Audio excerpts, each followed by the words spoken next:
Psikoterapi bertujuan membantu penderita bulimia dalam membangun kembali sikap dan pikiran positif terhadap makanan dan pola makan. Ada beberapa jenis psikoterapi yang bisa dilakukan, misalnya terapi perilaku kognitif atau CBT.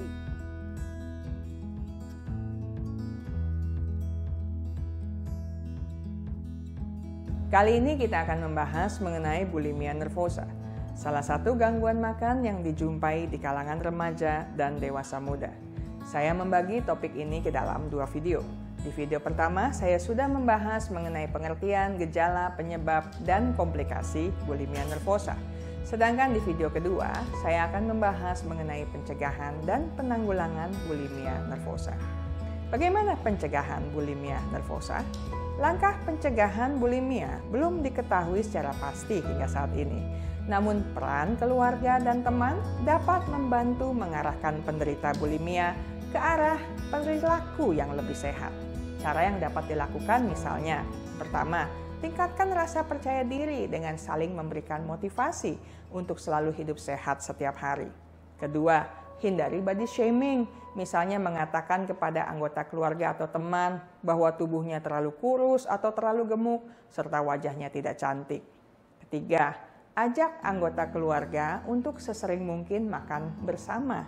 Keempat, terapkan gaya hidup sehat, termasuk makan secukupnya, tetapi bergizi loh, berolahraga sewajarnya, menghindari diet yang tidak sehat, misalnya yang menggunakan obat pencahar atau memaksakan diri untuk muntah. Kelima, selalu berpikiran positif untuk menerima diri sendiri. Keenam, belajar pengelolaan stres dengan cara-cara yang lebih adaptif dan sehat. Ketujuh, pilihlah teman-teman yang berpikiran positif dan terbiasa dengan aktivitas dan komunikasi yang juga positif. Sekarang, apa saja yang dapat dilakukan jika ada di antara anggota keluarga yang mengalami bulimia nervosa? Fokus utama penanganan bulimia adalah penanggulangan gangguan mental yang dialami penderita dan memperbaiki pola makan. Upaya penanganan ini akan melibatkan peran dari berbagai pihak, yaitu keluarga, psikiater, serta dokter gizi. Ada beberapa metode penanganan untuk mengatasi bulimia nervosa. Pertama, dengan psikoterapi. Psikoterapi bertujuan membantu penderita bulimia dalam membangun kembali sikap dan pikiran positif terhadap makanan dan pola makan.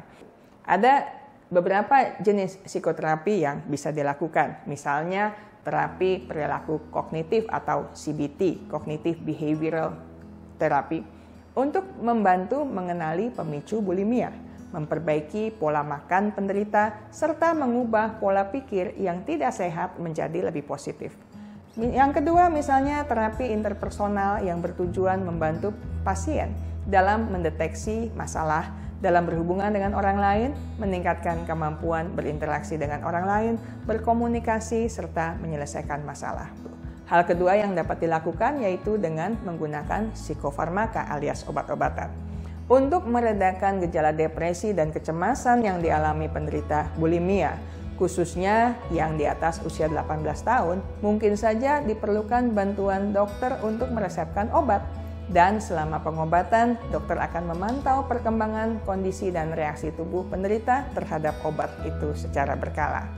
Ketiga, bisa dilakukan konseling gizi.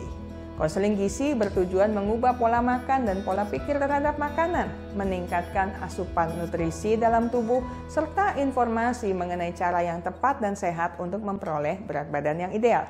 Untuk menjaga berat badan dan bentuk tubuh agar tetap ideal, Anda dianjurkan untuk mengonsumsi makanan dengan gizi seimbang, makan porsi kecil tapi sering, serta membatasi camilan dan asupan tinggi yang berlemak jenuh.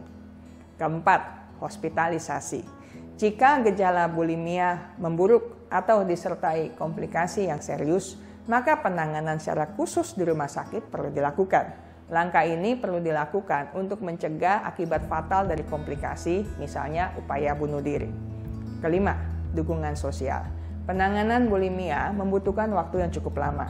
Dukungan dan motivasi dari keluarga, teman, dan kerabat terdekat sangat penting dalam proses penyembuhan penderita.